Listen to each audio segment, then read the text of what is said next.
안녕하세요. 유니스입니다. 내 인생의 최고의 로맨스 영화나 책을 꼽으라면 단연 메디슨 카운티의 다리입니다. 오래전에 영화로 먼저 보았고 너무 아름답고 감동적인 작품에 반해 책을 찾게 되었습니다.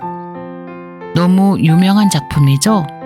이 책은 가슴속 깊이 간직하고 싶을 만큼 나를 설레게 했습니다. 이 책에 어떤 이야기들이 있는지 책 속으로 들어가 보겠습니다. 오늘도 유니스 북카페에서 좋은 날 되세요.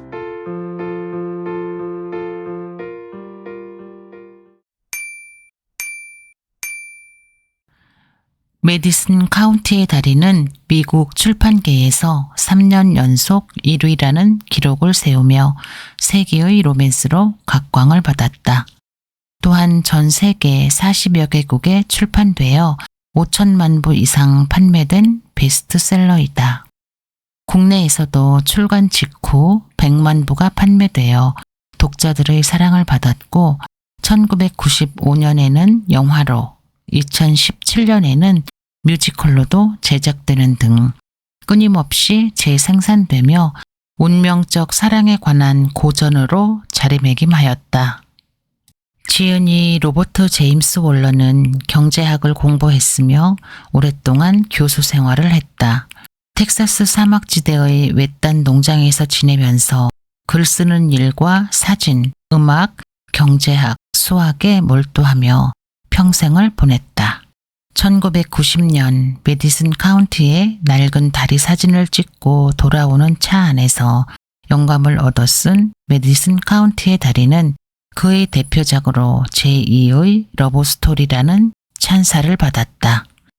이 작품은 출간된 지 30년이 지났지만 작품이 가진 묵직한 감동은 오늘날에도 남아있다. 운명을 뒤흔든 나흘간의 사랑. 시계의 초침소리조차 한숨소리로 들릴 것 같이 고요한 메디슨 카운티의 농가로 이어지는 구불구불한 산길을 초록색 픽업 한 대가 아지랑이 같은 먼지를 일으키며 다가와 멈추어 섰다. 문 앞에 서 있던 프란체스카는 조금 전에 남편과 두 남매를 박람회 축제에 보내느라 배웅하고 먼지를 일으키며 다가오는 픽업을 바라보고 있었다. 픽업을 타고 온 남자는 뚜껑이 있는 다리를 아느냐고 묻는다. 그는 메디슨 카운티의 다리를 촬영하기 위해 이 마을에 도착한 것이다. 뚜껑이 있는 다리? 아, 로즈만 다리? 그의 이름은 로버트 킨케이드, 내셔널 지오그래피의 사진 기자였다. 프란체스카는 위치를 설명하려다가 자신이 안내하는 편이 낫겠다고 생각해 그의 차를 타고 이동한다. 프란체스카는 그의 손짓 하나, 몸짓 하나, 근육 하나하나 가벼운 스침에도 사랑 그 이상의 무언가를 느끼게 된다. 다리에 도착한 로버트는 사진을 찍고 프란체스카는 구경을 했다. 로버트는 감사의 표시로 들꽃을 꺾어 프란체스카에게 주었다. 그 꽃엔 독이 있어요. 프란체스카의 말에 꽃을 떨어뜨리는 로버트. 그의 놀란 모습을 보고 그녀는 즐겁게 웃으며 농담이었다고 말한다. 두 사람이 함께 보낸 즐거운 한낮의 시간은 프란체스카와 로버트의 일생을 바꿔놓은 나흘 중에서 그 첫날이었다. 다음 날 프란체스카는 뚜껑 있는 다리에 저녁 초대 편지를 꽂아 놓았다. 흰 나방이 날개짓 할 때 다시 저녁 식사를 하고 싶으시면 오늘 밤 일이 끝난 후 들르세요. 언제라도 좋아요. 프란체스카는 로버트를 집으로 초대해 차를 대접하고 그들은 이야기를 나누며 서로에게 호감을 느낀다. 낯선 사람, 꽃다발, 향수, 맥주, 그리고 늦여름 어느 무더운 월요일의 건배. 프란체스카가 감당할 수 있는 한계를 벗어난 일들이 일어나고 첫눈에 서로의 영혼을 알아본 두 사람은 운명처럼 사랑에 빠진다. 다음 날 프란체스카는 로버트에게 다리들을 안내해 주기로 합니다. 두 사람은 함께 시간을 보내며 서로의 삶과 생각을 공유하고 점점 더 가까워집니다. 로버트의 자유롭고 예술적인 영혼에 매료된 프란체스카는 그와 함께 있는 동안 자신이 진정으로 원하는 것이 무엇인지 깨닫게 됩니다. 프란체스카와 로버트는 나흘 동안 깊은 사랑에 빠지게 됩니다. 그들은 함께 요리를 하고 춤을 추며 서로의 이야기를 들려줍니다. 이 기간 동안 프란체스카는 로버트와 함께 새로운 삶을 꿈꾸기도 하지만 결국 현실적인 문제와 가족에 대한 책임감으로 인해 고민하게 됩니다. 가정에 있는 주부와 중년 남성의 사랑이라는 주제는 자칫 통속적으로 보일 수 있지만 작가는 두 사람의 사랑을 가볍거나 통속적으로 그리지 않는다. 두 사람의 깊이 있는 대화 속에서 작은 행동 하나하나에서 아름답고 서정적인 언어로 그리고 있으며 상대에 대한 존중과 배려를 통해 진정한 사랑의 의미를 전달하며 감동을 불러일으킨다. 프란체스카의 가족이 돌아올 날이 다가오면서 그녀는 로버트와의 이별을 준비해야 합니다. 로버트는 프란체스카에게 함께 떠나자고 제안하지만 프란체스카는 가족을 떠날 수 없다는 것을 깨닫습니다. 눈물 속에 서로에게 마지막 인사를 건네고 로버트는 떠납니다. 그들의 사랑은 비록 짧았지만 두 사람에게 깊은 인상을 남기게 됩니다.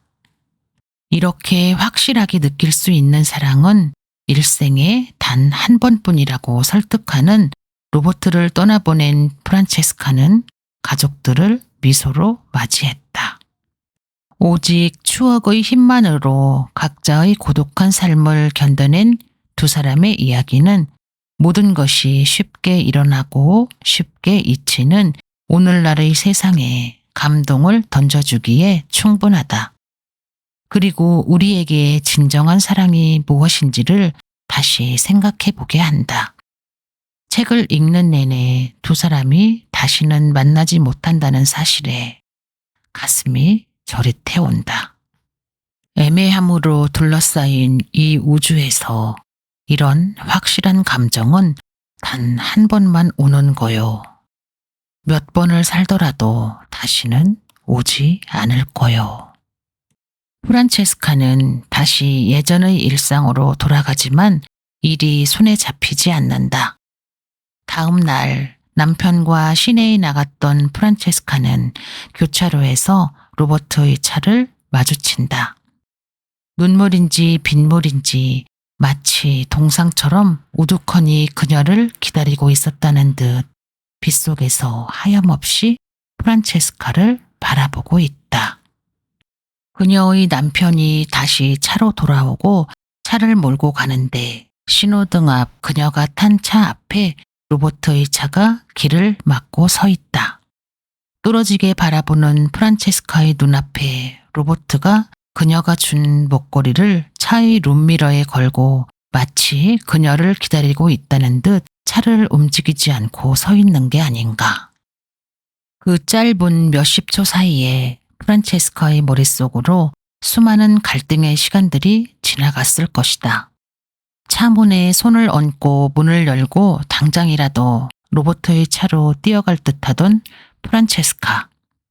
하지만 끝내 그 문을 열어서 여름날 쏟아지는 폭우처럼 다가온 그 사랑에게 가지 못한다. 그렇게 신호등이 바뀌고 로버트의 트럭은 쏟아지는 빗속으로 희미하게 멀어져 갔다. 그게 그녀가 로버트를 본 마지막 모습이었다. 프란체스카는 차 안에서 느닷없이 오열을 하기 시작한다. 그 모습을 본 남편은 의아해한다.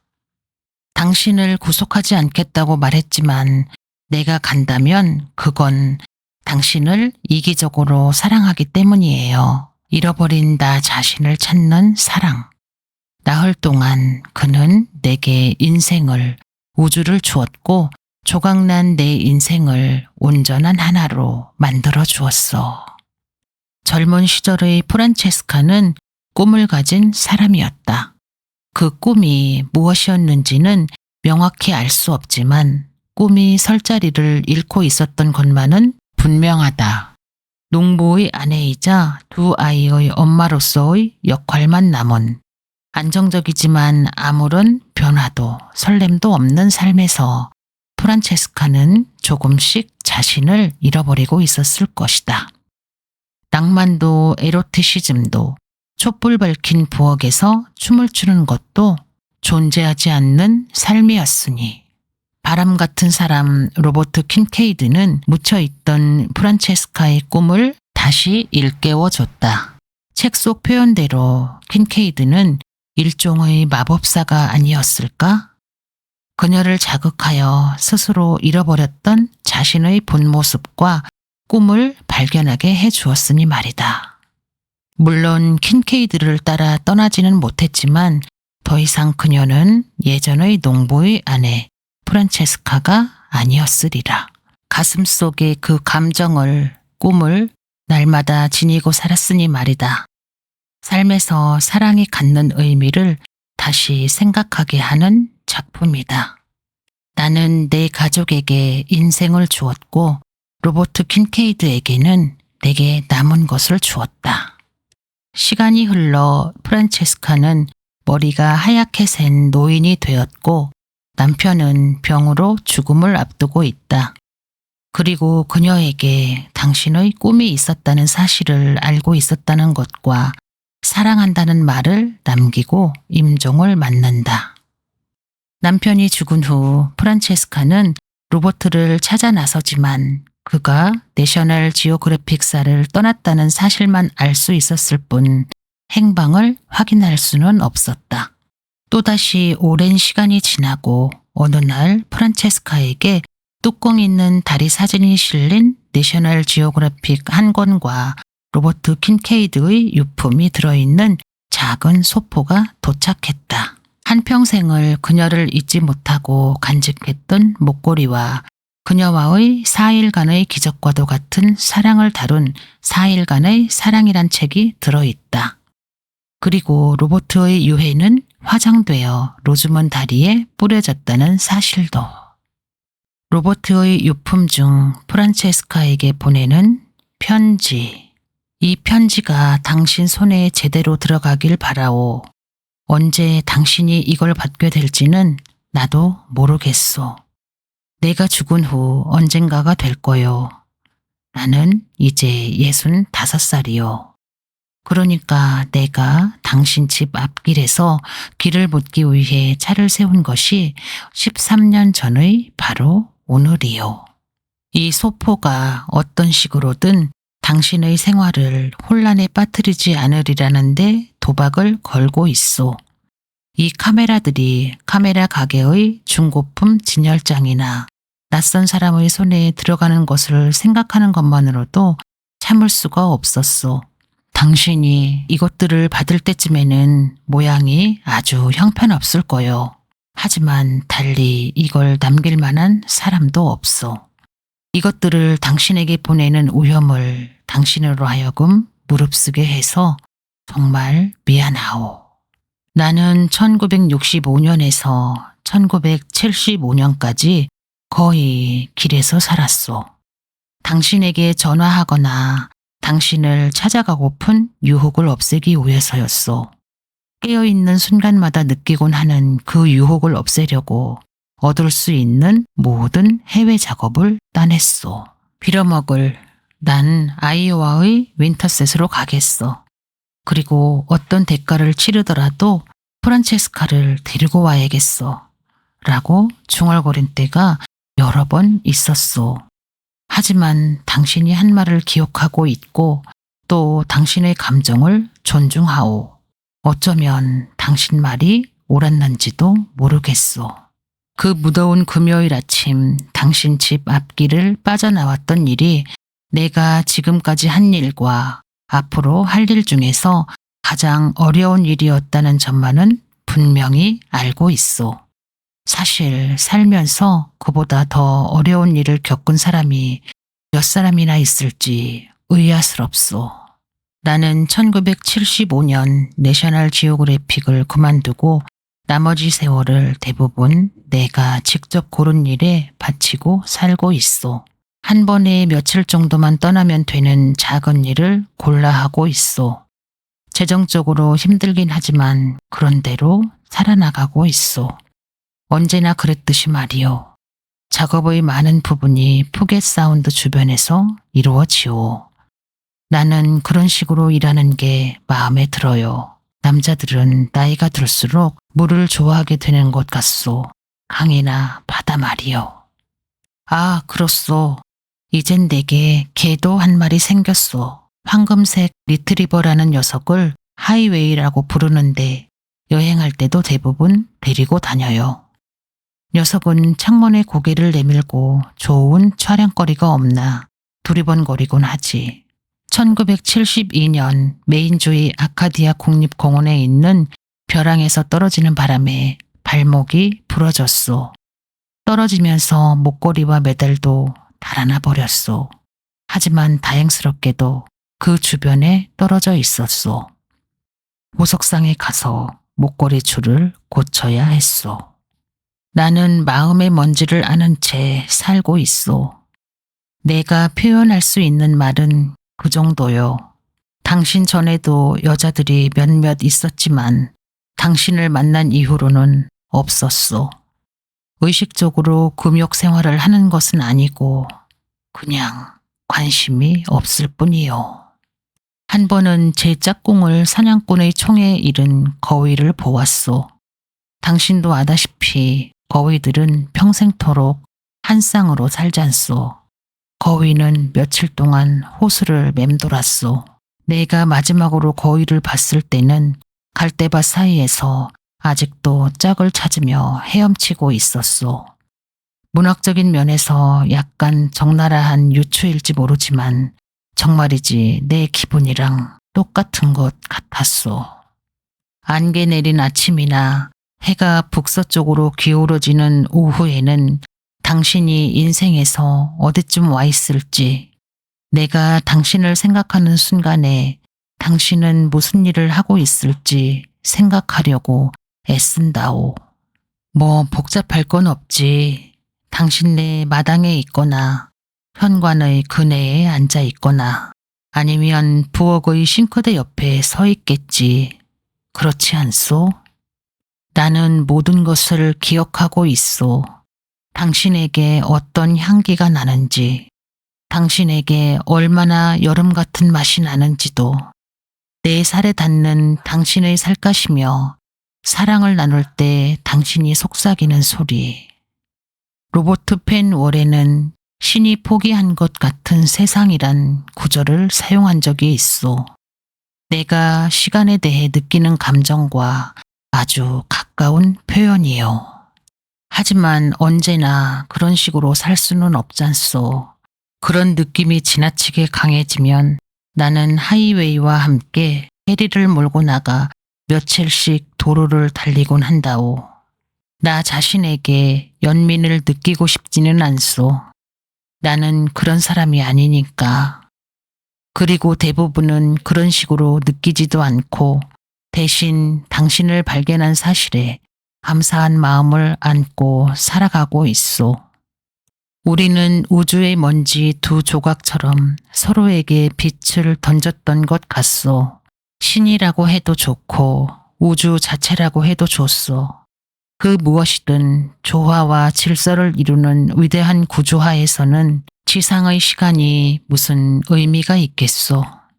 광대한 우주의 시간 속에서 보면 나흘이든 4억 광년이든 별 차이가 없을 거요. 그 점을 마음에 간직하고 살려고 애쓴다오. 하지만 결국 나도 사람이요.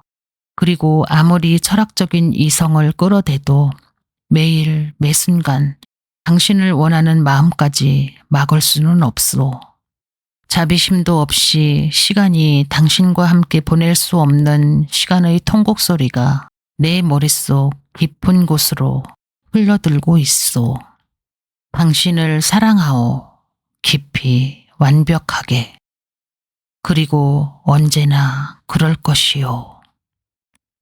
마지막 카우보이 로버트. 안에는 빛바랜 쪽지 하나가 함께 들어 있었습니다. 흰 나방이 날개짓 할 때 다시 저녁 식사를 하고 싶으시면 오늘 밤 일이 끝난 후 들르세요. 언제라도 좋아요. 잠 못 이루던 프란체스카가 한밤중 트럭을 몰고 달려가 메디슨 카운티의 다리에 꽂아두었던 로버트에게 보낸 쪽지였던 것입니다. 그 쪽지가 빛이 바랜 채 다시 그녀에게 돌아온 것이죠. 그때의 니콘과 함께.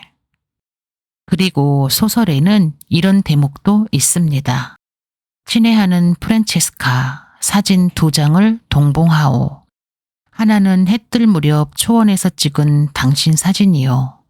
당신도 나처럼 그 사진이 마음에 들었으면 좋겠소. 또 렌즈통을 내려다보면 그 끝에 당신이 있소. 메디슨 카운티에서 찍은 사진이 잘 나왔소. 당신을 사랑하는 로버트. 프란체스카는 로버트와의 추억을 마음속에 간직한 채 가족과 함께 평범한 일상으로 돌아갑니다. 그 후 평생 동안 가슴속에 묻어만 두었던 두 사람의 사랑은 프란체스카가 세상을 뜨고 나서 그녀의 유품을 정리하던 자녀들에 의해 드러나게 됩니다. 그녀의 일기 속에 남겨진 로버트와의 이야기. 이를 통해 자녀들은 어머니의 숨겨진 사랑과 그녀의 진정한 모습을 이해하게 됩니다. 어머니는 뒤에 남은 아들과 딸에게 부탁한다. 그때 로버트 킨케이드를 따라가지 않은 것을 후회하진 않는다고. 그러나 살아서 후회 없이 가족들을 사랑했으니 죽어서는 그의 곁으로 돌아가고 싶다고. 그에게 보내줄 것을 간곡히 부탁했다. 프란체스카는 메디슨 카운티의 다리 위에 뿌려졌다. 킨케이드는 왜 볼품없는 시골 여인에게 사랑의 감정을 느꼈으며 프란체스카 또한 왜 떠돌이 사진작가에게 마음을 빼앗겼을까요? 교사직에 보람을 느꼈지만 남편의 반대로 일을 포기해야 했던 여인. 그리고 이탈리아 가곡을 틀어놓으면 팝송으로 바꾸는 딸. 요란한 소리를 내며 문을 여닫는 남편과 아들. 식탁에서의 침묵. 숨이 막힐 것 같은 집안 분위기. 그것은 예이츠의 시를 암송하는 감성을 지닌 프란체스카에게는 더욱 견디기 힘든 일이었을 것입니다. 그런 그녀 앞에 늘 그리워하던 고향, 이탈리아의 파리를 가본 남자가 나타난 것이죠. 킨케이드는 프란체스카에게 이렇게 말합니다. 내가 사진을 찍어 온 것, 그 많은 곳을 다녀본 것은 바로 당신을 만나고 사랑하기 위해서였고, 이렇게 확신에 찬 감정을 느껴본 것은 생애 처음이자 마지막일 것이요. 자신의 꿈을 버리고 살아가는 한 여인의 내면을 일깨워 그녀가 끝내 선택하지 못한 길을 지켜주고 기다리는 남자로 프란체스카에게 비춰졌다는 것. 사랑의 조건은 이것만으로도 충분했던 것이지요. 사랑은 예정된 것이 아니라 알 수 없으며 그에 따른 신비함은 순수하고 절대적이란 것을 깨달았다. 라는 프란체스카의 말처럼 사랑이란 존재는 우리가 살아가는 동안 언제 어디서 어떤 모습으로 다가올지 알 수 없다. 다가오는 것도 나의 의지가 아니며 떠나가는 것 또한 내가 어쩔 수 없는 선택에 의해 이루어지기도 하다. 하지만 우리가 사랑할 수 있는 대상을 이 지구 위에 존재하는 수많은 사람 중에서 만날 수 있다는 것은 어쩌면 커다란 행운이자 축복이 아닐 수 없다. 어떤 이는 평생을 찾아 헤매도 그렇게 가슴 뜨거운 사랑은 못 만나기도 하고 평생을 같이 살아도 그렇게 뜨거워 보지 못한 채 살기도 한다. 프란체스카와 로버트는 그 나흘간의 뜨거운 사랑을 뒤로 한 채 다시 유골이 되어 로즈먼 다리에서 만나는 순간 그 긴 시간을 서로를 그리워하며 살다 갔다. 어떻게 그 긴 아픔의 시간을 견디고 이겨냈을까? 프란체스카는 열정에만 몸을 맡기기보다는 자신이 지켜야 할 사람들에 대한 책임감을 지우지 않았다. 이것이 그들의 사랑이 통속성을 거부하고 아름다운 사랑으로 기억되는 이유인지도 모른다. 사랑은 늘 어렵다. 젊은 날에 찾아왔던 여름날의 태양 같던 사랑도, 중년에 찾아오는 느닷없는 사랑도, 연습을 해도 언제나 처음 같고 베테랑인 줄 알았는데 여지없이 비기너임을 자각하는 것. 그게 바로 신비로운 사랑의 힘이다.